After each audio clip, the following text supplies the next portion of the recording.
Hi, everybody. Welcome to the final session for Feed Your Practice webinar Wednesdays for arts professionals, brought to you by The Place. We're really excited to have everybody here, and I'm just going to go over some housekeeping notes. But to introduce myself, I'm Polly Cuthbert. I'm the artist development producer at The Place.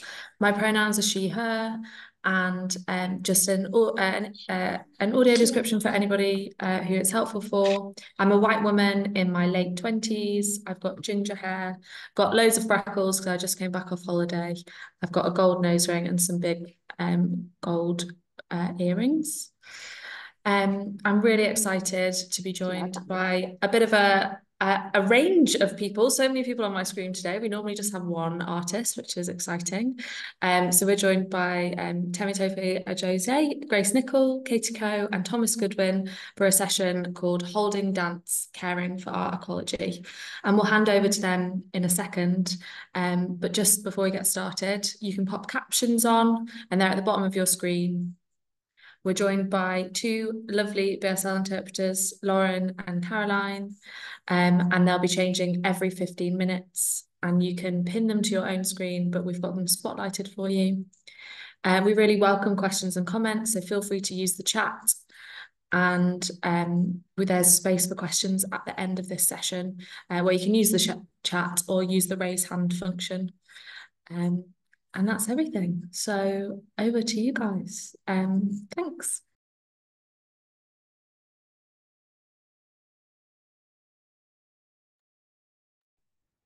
Hi, so yes, we will, the team, the pastoral caretakers, we're going to introduce ourselves individually. My name is Temitope Ajose. My pronouns are she, her. I'm a Black woman in my mid-40s. I have long sister locks, micro locks, and I have 2 nose rings, and I'm wearing a lilac jumper. Oh, I should actually say what I do. That'd be useful. I'm a dancer and choreographer, and I'm based in London. And I've been working in dance for over 20 years. Hi everyone, my name is Grace.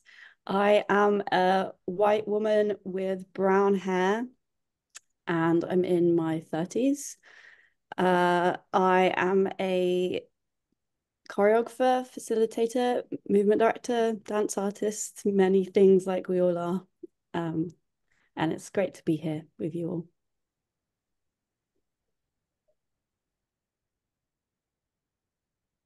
Hi everybody, my name is Tom. I use he, him pronouns. I'm a white man in my 40s. I'm bald and I have a salt and pepper feral beard right now. And I'm wearing a kind of blue warm coat, I suppose, and a grey sweatshirt. Nice to see everybody. Oh, yeah, sorry, I should say yes. I'm a dancer, performer. I teach, and I also practice rehearsal directing. Yeah, I'm not identifying yet as a rehearsal director. I'm practicing rehearsal directing. I'll pass you to Katye. Thank you. Hi, everybody. It's nice to see some familiar names and some new ones on a long chain of squares above me. My name is Katye Coe. I'm a white woman in my late 40s with 1 nose ring, and I have hoop earrings on and mousy reddish, slightly grey bobbed hair with a very short fringe, and I'm wearing a black vest top, and I like she, they.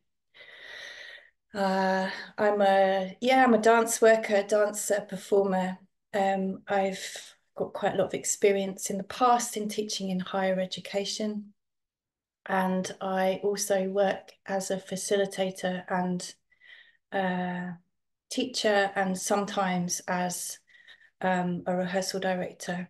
I'm also a somatic experiencing practitioner now, which is, I work with unpacking trauma in the body on a one-to-one basis usually. Good to be here.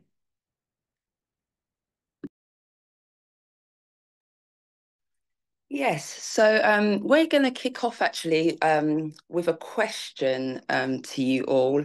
We know there's a lot of wisdom in the room, and we all have such unique experiences within dance, and we'd love to hear from you. So with this question, please feel free to write your answers, comments and thoughts in the chat, and hopefully we'll have access to those to read them out.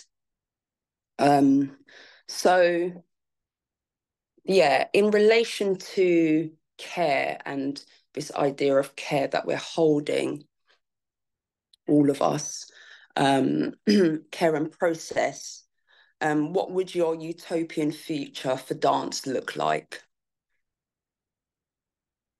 And you can be as practical or fantastical as you like.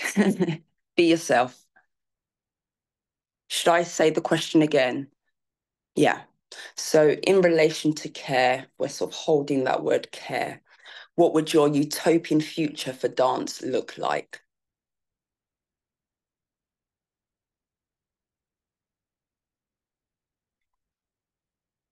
Thank you, Polly. Polly's put the question in the chat.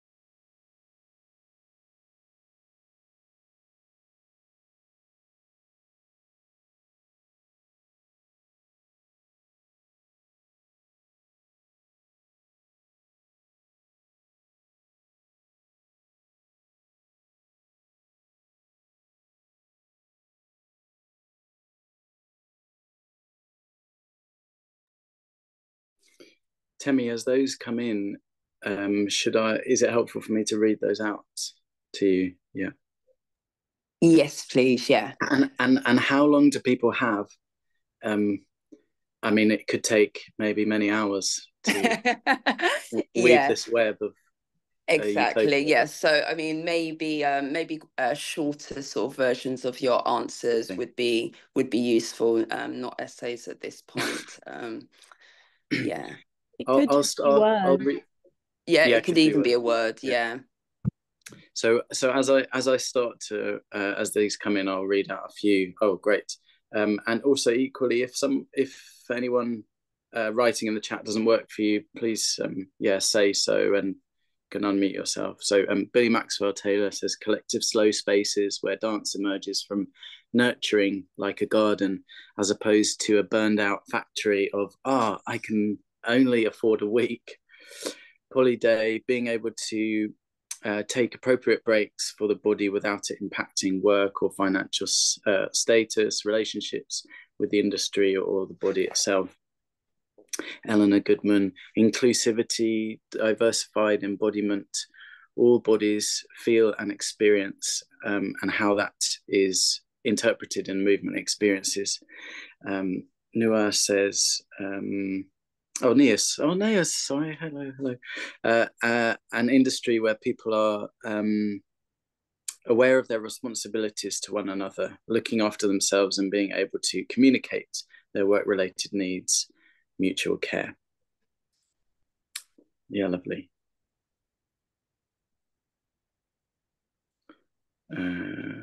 Any more for any more?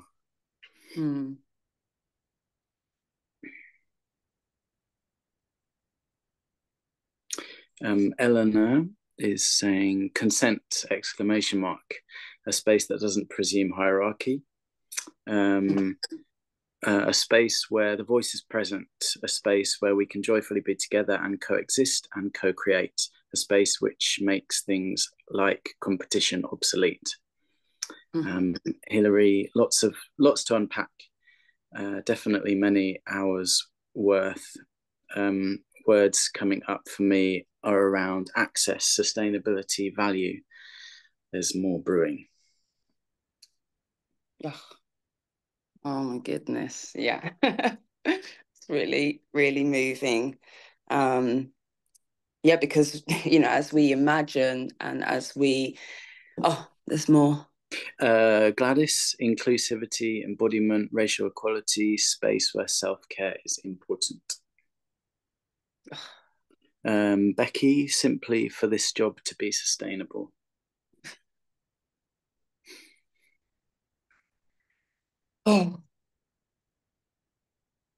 I'll maybe, if there's a pause in what you're saying, Temi, I can read a few more, but yeah, keep them coming in. If it's things come, let them come. Yeah, because also this is recorded, so in a way it becomes an archive of our imagined utopia for dance. So I feel like this is also really important, and yeah, great reading out, Tom. Yeah, I can only, I feel really moved by that, and I think just really powerful and important words about, you know, an industry and a sector and an ecology that we all clearly care about. And even writing in the comments, even though I can hear that many things have happened, even writing somehow feels like hope. And so it just reminds me of where this came for Grace and I when we first started pastoral care during the pandemic, so 2020. And I think the pandemic was a kind of incredible sort of stop of the whole world and a time to sort of reflect on your life, how things have been going, how I've been working. I remember looking through my own calendar and just seeing these overlaps of work and how busy I had been and going, what person did that? I couldn't relate to that person anymore. So there was a lot of kind of reflection and reimagining and wanting things to be different. And that, of course, extended itself into dance process. And so that's where Grace and I started. We started thinking about dance process and realizing the incredible amount of labor, especially for freelancers, coming into a room to make work, all the things, all the myriad of things that happened before the writing of the application, the scheduling, the cost of living, your history, your economic status, your relationship status, your family systems, your culture, your everything. There's so many things that enter into a room when we start to have a dance process, because we bring our whole selves. It's not like a job where it's externalized and you're on a computer away from a project. You are bringing your body into a room.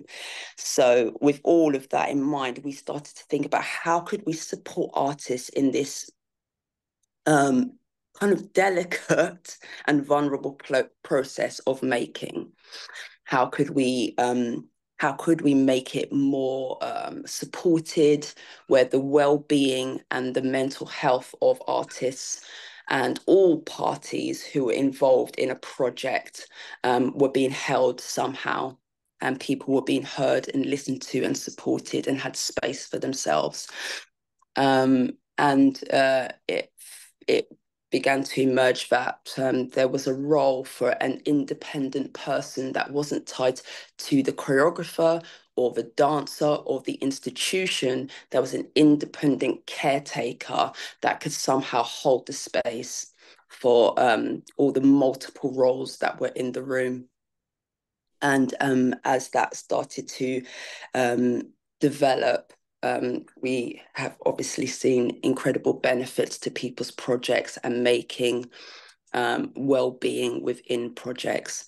So yes, it was very much born out of an envisioning and a reimagination. I have a feeling I might be to time, and there's one more comment. Maybe we read that, and then you're good for time.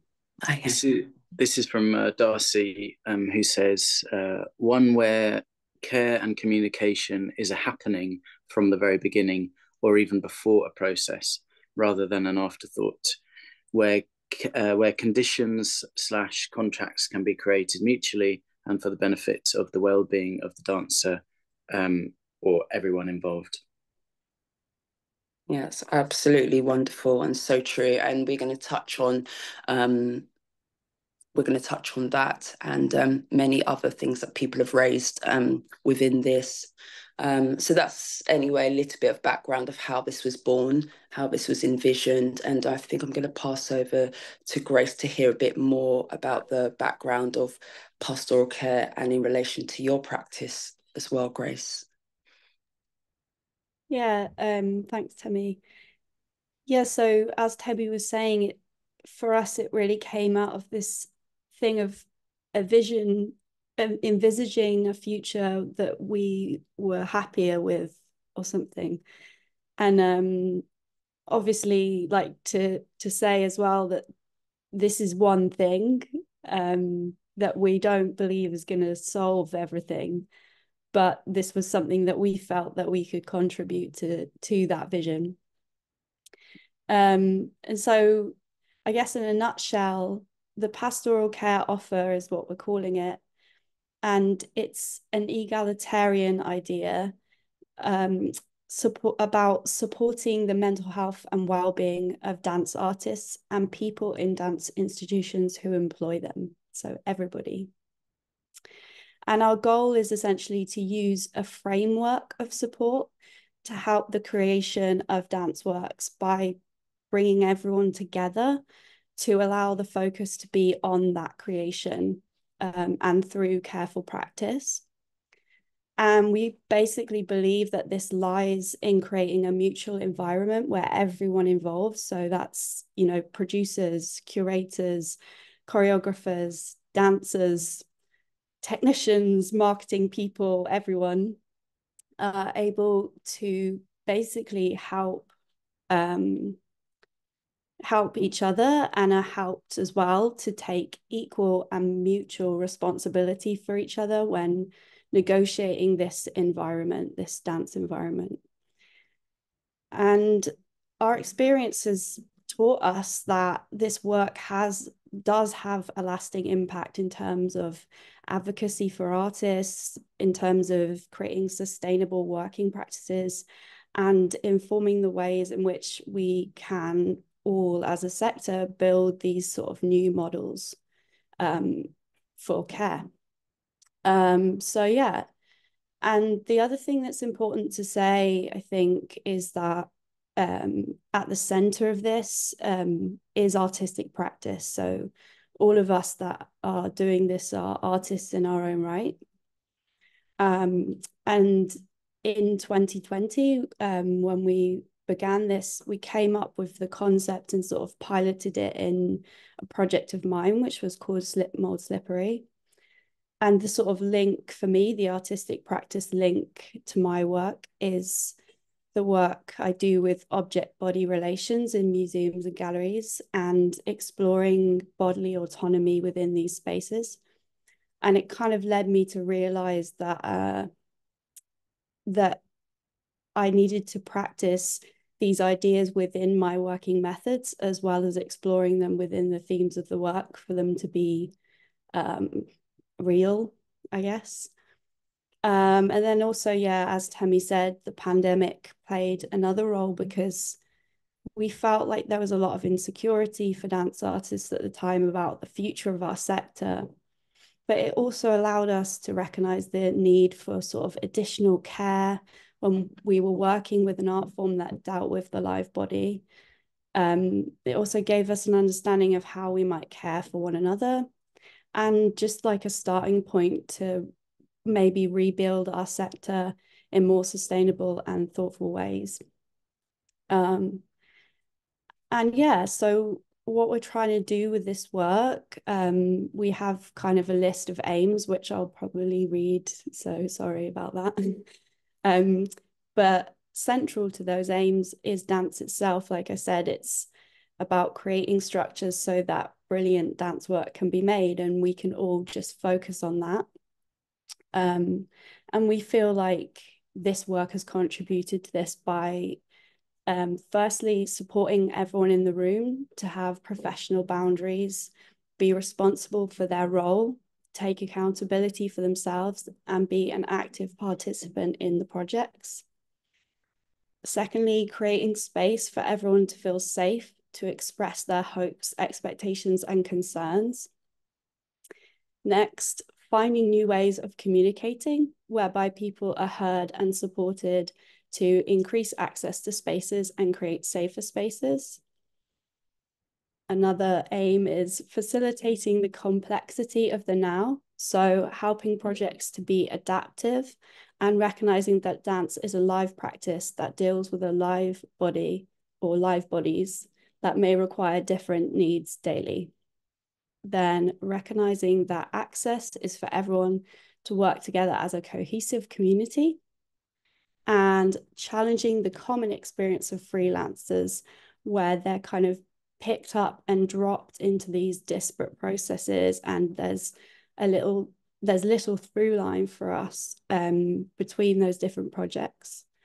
Then challenging hierarchical practices of dance and art between venues, choreographers, institutions, and artists, and giving space for risk, creating supportive structures from the start so that artists can take risks, complete projects, and flourish. So those are our aims. And now I'm going to pass back over to Temi to talk about how we can achieve this, well, how we try to achieve this, and her connection to the work and her practice.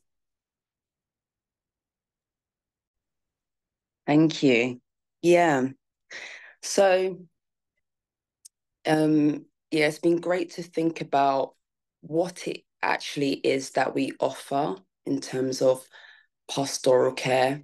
I suppose before I go into that, I'd love to do similar to what Grace has done and talk a little bit about my artistic process and how this fits in relation to that. So yeah, I am a maker, and find increasingly over the years, decades, should we say, I am really interested in excavating the personal and the collective archive, I like to call it. My work is heavily influenced by Carl Jung, who is an early 20th century psychoanalyst, and where I think, well, today a lot of our psychology or psychological thought stems from his work. So my work is really interested in many themes that he writes about and many ideas that he writes about, from archetypes, so symbolism, through to the collective unconscious, the unconscious self, shadow work, dream work, and also myths and fairy tales as a way of understanding the collective story as well. So the work that I love to make is heavily psychological, and I use myself and those in the room for that work.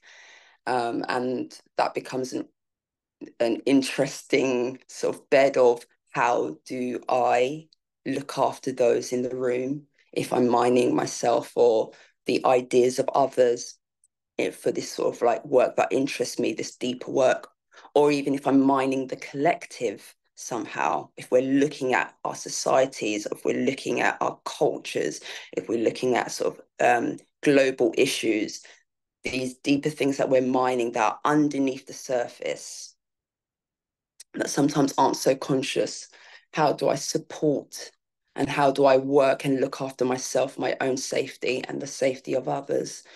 So that becomes really prevalent as a thought and as a thinking and as a way of holding good space. as a way of having a practice that, even though there is an excavation, then removes it from the person and from the personal self, so that in performance or in bringing something external, there is a sort of separation from those initial ideas. And that's, yeah, so I feel like pastoral care and the understanding of pastoral care to support and to be a framework to help understand that separation between self and work and externalization. It feels really, really important. And what we do when we're offering pastoral care within projects is we offer pre-planning of a project to understand the needs of a group. So it's really understanding the people that you have in the room, not just bodies, not just, someone that's just fulfilling your idea. These are whole people who are bringing them whole selves into your making. So what are the needs of the group?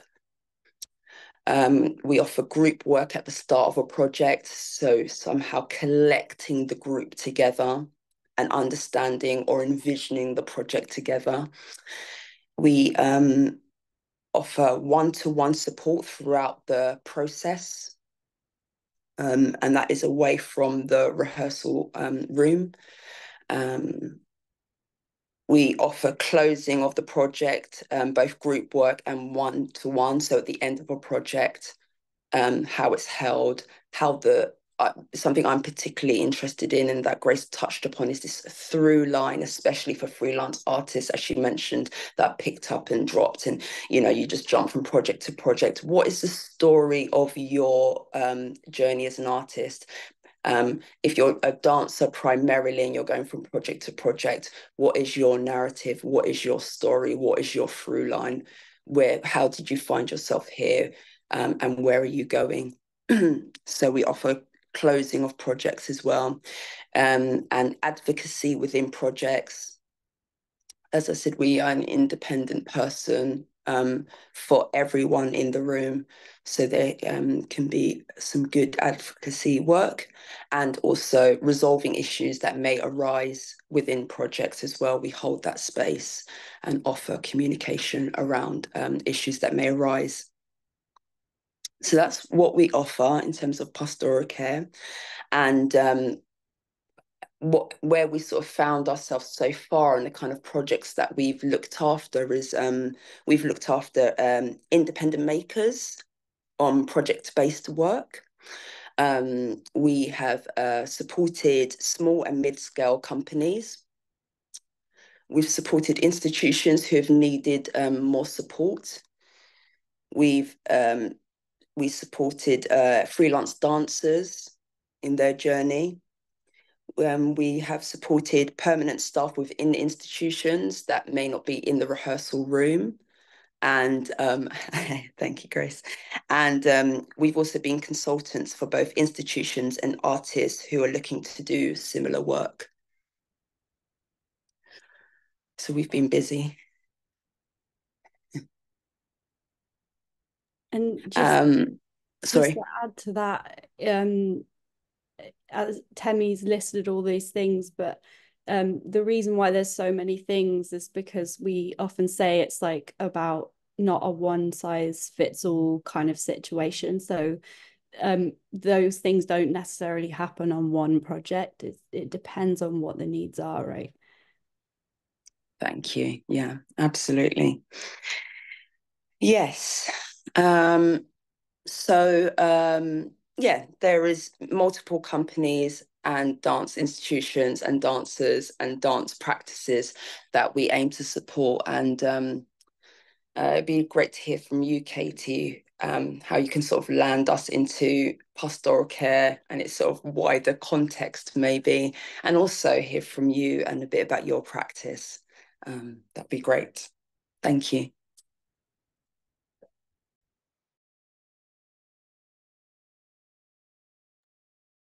Just finding the unmute button.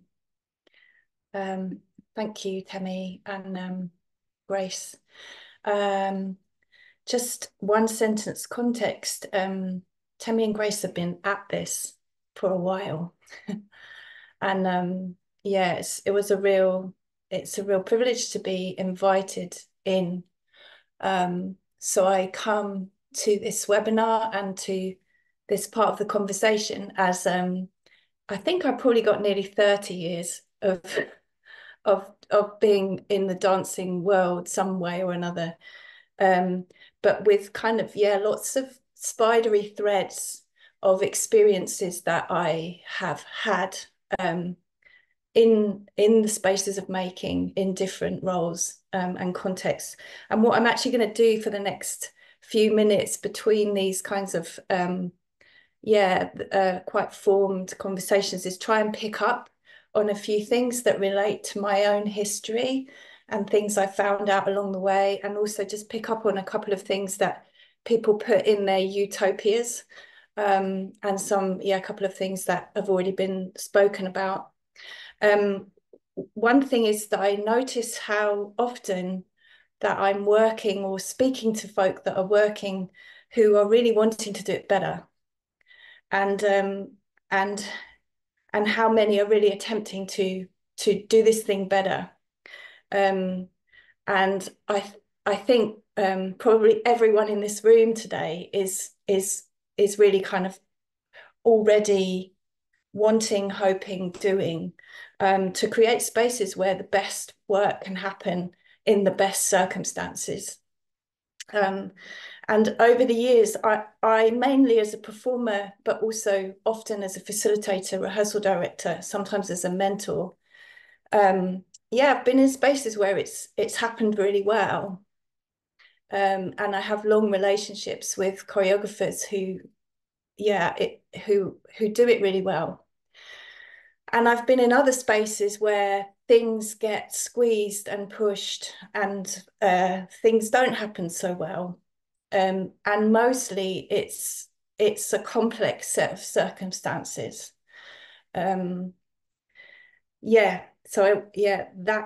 That's one thing.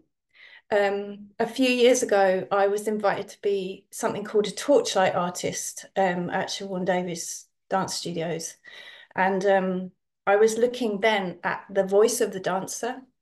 And there's something pertinent here about a few things that I found out then that feel like fun but good baselines. I spent the night in the studios with a group of dancers. We stayed overnight, and we did lots of talking and some moving and lots of eating.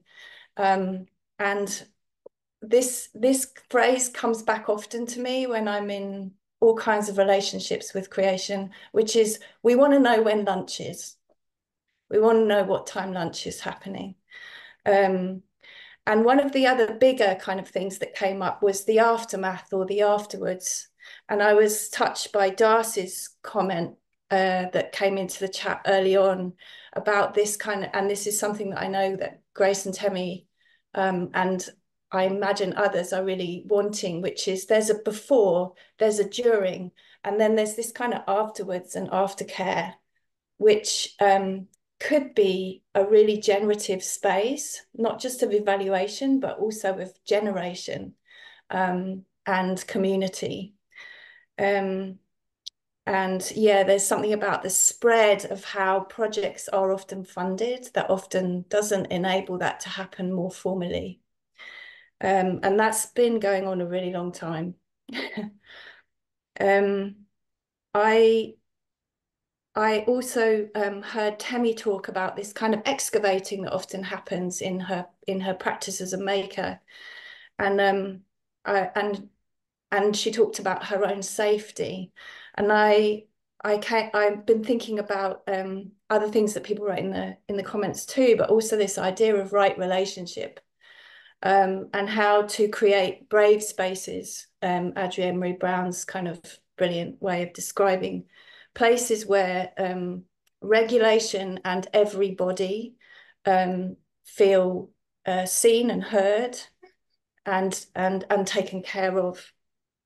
Looking at notes as I go along. I often talk about the role of the dancer as a little bit like midwifing. But for midwifing to happen well, there needs to be a set of supportive circumstances that allow whatever's being born or birthed and the people who are part of that process to feel really in a big container, in a big container of the right support and the right resources. Billy said something around growing a garden as a process happens, and it makes me think about a word that Tom and I often use, which is like, we form this temporary community. How can we be in the kind of ecology in projects, but also in wider systems that make the garden grow, that really can make the garden grow often. I think I've probably got maybe time for one or two more things. Yeah, this work is one piece of work that's among many others that are happening. I've been part of something for a few years now called the Freelance Dance Workers movement. Some of you may have seen a pay document that we recently published, and that's a kind of another personal experience example of an activity and an activism, I suppose, that kind of moves us towards thinking about maybe not even a utopian, but actually a fairer and a more sustainable, to pick somebody else's word in the chat earlier, a sustainable way of growing and doing more than surviving, really sustaining and blooming, back to the garden, in this industry. And just to say that your comments, everybody that Tom read out, and maybe there'll be more, really ring really closely and echo so much of what the four of us, and before the four of us, Temi and Grace, have been really working with. They're so close. So it feels like I'm talking to people that know this stuff already or want this stuff too. And the last thing I just want to mention is something that just came out for me today, which is that this is a UK situation that we're in. And as someone who has intermittently worked mostly in the UK, but also abroad, this is not only a UK thing to think about. And for all of us freelancers who travel and meet circumstances in other places, I think it's not a single geographic problem or a single geographical challenge. It's much bigger than that. So there's a sort of systemic, bigger thinking of change that is kind of around us in this. Hopefully I haven't missed out too much there. And maybe it's a good time to pass to Tom, who's going to speak through some really kind of clear ideas or thoughts about ways that this could happen. Not all of them will be relevant to every project and everything. Thanks, Katye. I have a few things to share. If I think about pastoral care as a practice that a whole community engages with. So there's not. I mean, in an ideal world, perhaps every project has a pastoral caretaker, which would be definitely part of my utopia. But if it's a practice that that everybody can be involved with. So I kind of have some kind of practical principles or practices where everybody can engage and set a process up for success, I suppose. We're not expecting everybody to go away and take the title of pastoral caretaker. But yeah, these are some simple things that I think could be practiced or invited in from your own place, whether you're a maker or a dancer or a producer or working in an institution. So yeah, so I think yeah, Darcy, your comment's been quoted quite a lot. I think we'll have to take some of that for a little clip somewhere. But yeah, what you're saying about setting up a project for success, that it's not an afterthought. So I have a very, very short reflection for everybody. Is just thinking on your own experience.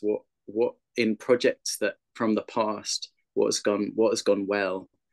And you might think of, one thing, two things, three things, and just that could be the beginning of maybe a long list that you can also add your utopian hopes and dreams to kind of, that's the beginning place of when a project is at the very beginning of a project where it's beginning to be dreamed. That's where the kind of pastoral care thinking begins.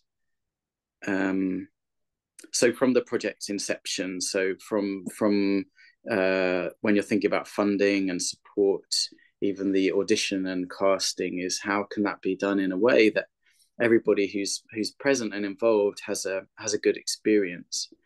So from your experience as a dancer or as a producer or as a choreographer or maker, how could those processes kind of go well, and what would you need for those things to happen? Yeah, scheduling, some very simple things about scheduling, like do you have enough breaks, and when are they? Are you working too many hours? Sometimes I find at 4 o'clock there's not much more that good can happen at 4 o'clock. So do we have to work till 5 or 6? Is it better to have a shorter day or is it better to have longer time? There's lots of things to think about when you think about scheduling.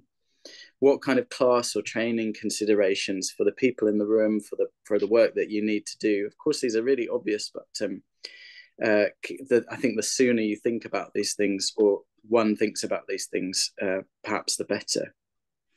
And that it's not solely one person that's kind of masterminding a whole project, that there's an involvement of lots of people, so that different perspectives can come in and contribute to working environment or a project that can be successful.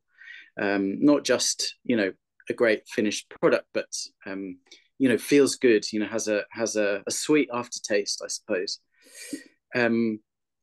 And I know some companies work with a code of conduct that's kind of co-written at the beginning, that might involve how people work with their energy, their time, how the schedule might work best. Things like touch practice, if there's a project that involves touch, and how that can be considered well, and so that everybody's comfortable. What kind of environment do you have in a studio? What communication works best? Even from, I know I'm just at the beginning of my WhatsApp journey. So before WhatsApp was kind of a strange passing on of texts every so often, that so that kind of was a strange experience for me. So if what's the best method for communication? Maybe some methods don't work so well. Wow, this is going quickly. Some companies working kind of with a really inclusive way of thinking about access riders. So perhaps that's more of a term familiar for people working with disabilities, of writing an access rider that helps you navigate and exist in a work environment well. But what if everybody wrote an access rider where everybody kind of learns to communicate their needs? That's a really fantastic practice for everybody to do. And as Katye mentioned, the ending, from the inception of a project, could you also think about what you might need at the ending, a kind of an evaluation day or a feedback day, a social day that isn't the performance day, that happens afterwards. There's lots to say about clarity, kind of building in clarity into a project, whether that's communication. Lots of people have mentioned this before, but what are people's job roles and responsibilities, what you are and aren't responsible for? Setting and maintaining boundaries. And there's a really nice link to Brené Brown. I wonder if, Grace, you might pop that in the chat. She talks about boundaries and trusting that people are trying their best. Identifying professional and personal environments or time. So when is a good when is personal time, when is professional time? Sometimes those can get mixed up quite a lot. And all of these things have flexibility built in, and communications for change. So if the body is a bit like weather, it changes every day, sometimes hour to hour, ways that can be communicated so that as things change, the whole framework is a bit more flexible to adapt and adjust. That takes into consideration injuries, energy levels, how people are working with touch, and is all to do with focusing on the kind of success of the project and taking care of the people. And the last thing is care takes time. It can be really practical. Everybody finds their own way, and it's a kind of it's an ecosystem of care. Everybody's contribution to that kind of community of care, but it really takes time. It's a slow process, but it's a rich process. I'm going to pass back to Temi to kind of begin to round off. Thank you. Yeah, I'm super aware that we need to leave some time for questions. Just want to say thank you, everyone, for coming today and bringing your imagination to this and allowing us to also share where we are at with pastoral care. And it's been really wonderful to have invited Katye and Tom into this process with Grace and I. And we've been involved in training as well together to develop further our skills and abilities to hold dance and hold our ecology. And it sounds like many of you also are working at this also and imagining this also with us. And this is what we need if we want to look after the art form that we love, and look after one another. And there needs to be more people feeling like this is important and that this is vital to art making. So thank you very much, everyone. And I'm going to pass over to Polly to help us host some questions if there are any questions. Otherwise, we'll just keep talking. Thanks so much, Temi and Grace and Katye and Tom. That was wonderful. It's really great to hear about the research you're doing and how this seems to align with so many people's practice. Before we dig into questions, where can we find this? Like, if people want to hear more that isn't reduced to an hour of a webinar, where can they find you? Do you want to maybe pop that in the chat? And we'll follow up after with the toolkit that you all mentioned. But yeah, I don't know if you want to mention that now. Perhaps you don't want to be found. Perhaps too many people are asking you, I imagine.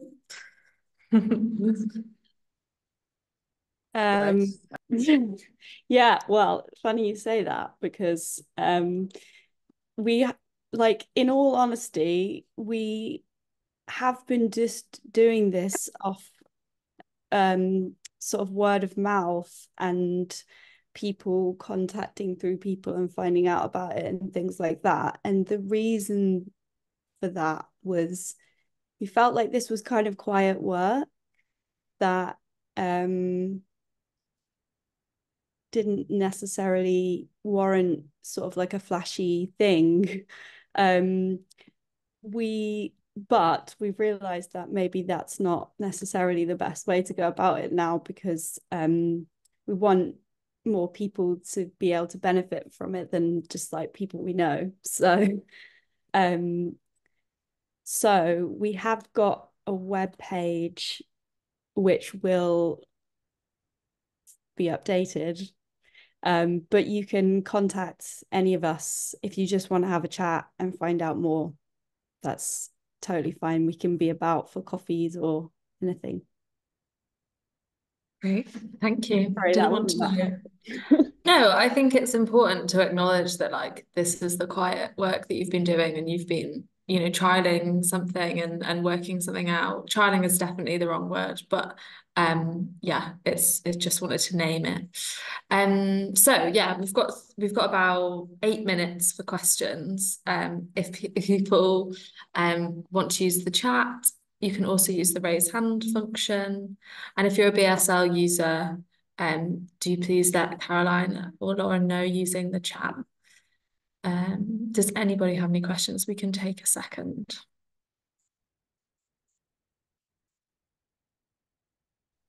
I just Well, saw yeah, there we one. go.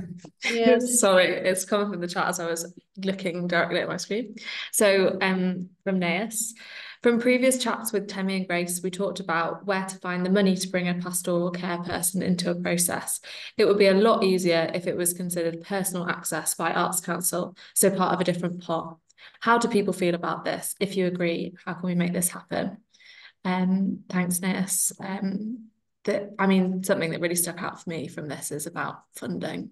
There's a gap in general about funding, about those gaps in between spaces, but particularly around, and not an acknowledgement from the Arts Council, this isn't personal access.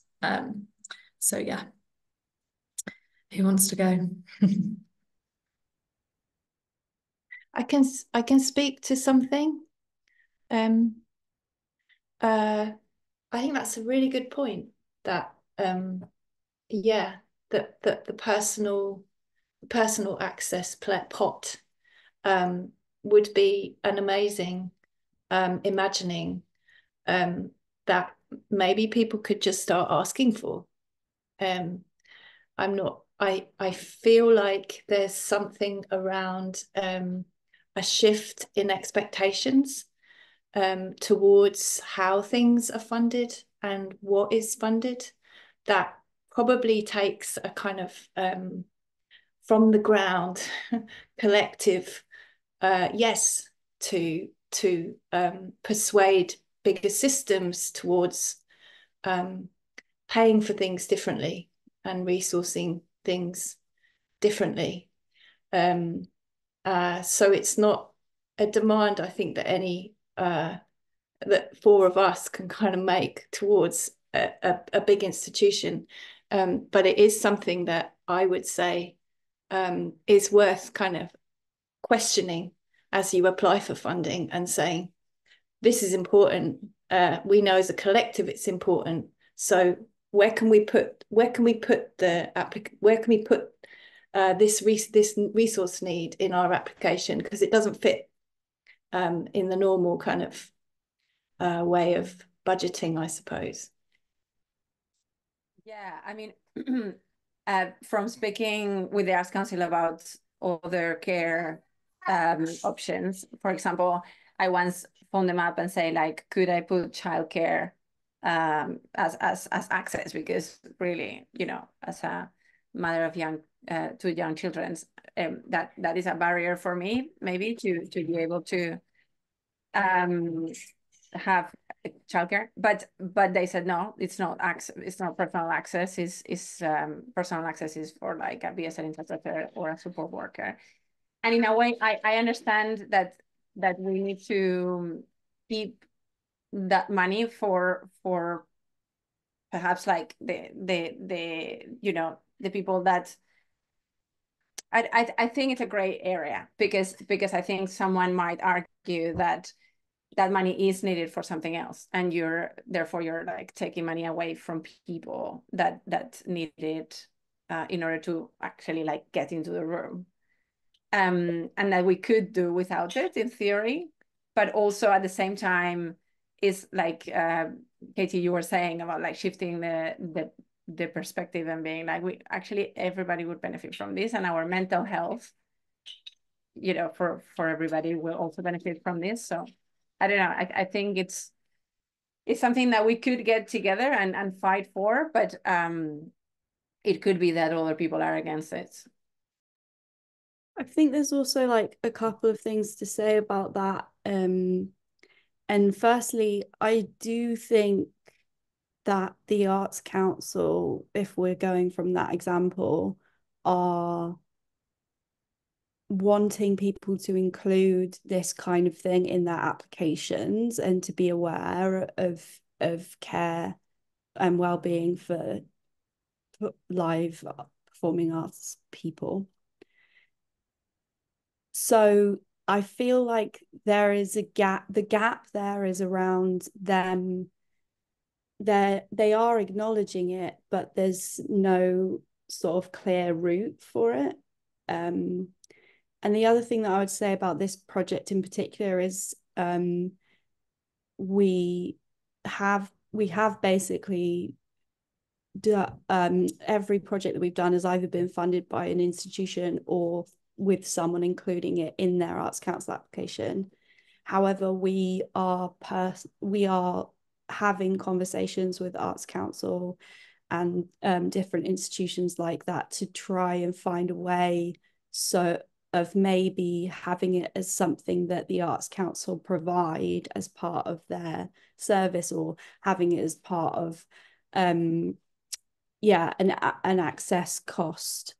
But obviously those conversations are quite a slow thing, but just to let you know that is actually happening.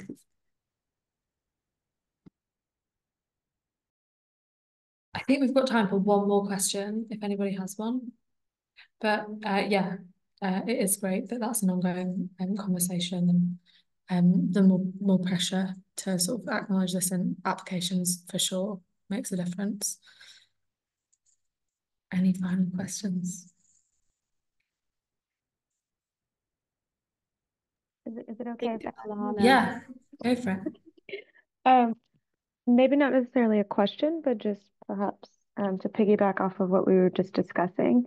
Coming off of just completing a master's program in choreography, I feel like this would be something really, really beneficial to bring into postgraduate or higher education training, just because I know for myself and how I approached my own process, this is something that was super important to me.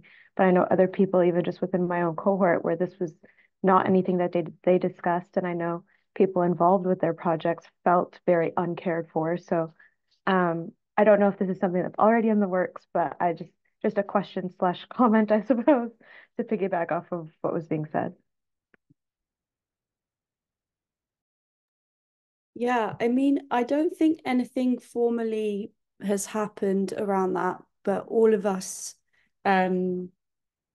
are teachers and lecturers as well. And these, as we said, it's coming from our practice. So this is kind of weaved into those workshops or classes or whatever we're teaching, but formally it hasn't been taught in HE yet.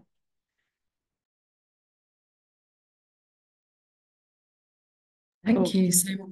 Oh, go on, Katye. Katye No, it's just to acknowledge what you said, and I'm just looking at the screen and seeing, there's a few people who I recently taught on the MA EDP, and I think that part of the wider spider webbing is how we might start to shift the culture from the first year of BA. Or maybe even A-level dance, cross fingers it carries on, so that there's a thinking about caregiving and caretaking that's actually integrated into dance education, so that this isn't a new thing that you sort of come across when you start working. So yeah, thank you for making that comment. Well, thank you everyone. It's a really great end to our webinar series. We're really grateful for your time. Thank you for coming, and thanks to Temi and Katie and Tom and Grace, and also Caroline and Lauren, who have been our BSL interpreters for the series, who do an amazing job, and we love having them back every year, so thank you. If you have any feedback about the webinar series, please do send us an email on artistdevelopment@theplace.org.uk. And yeah, in the meantime, I guess we'll see you next year. Thank you so much, and take care. Have a nice afternoon.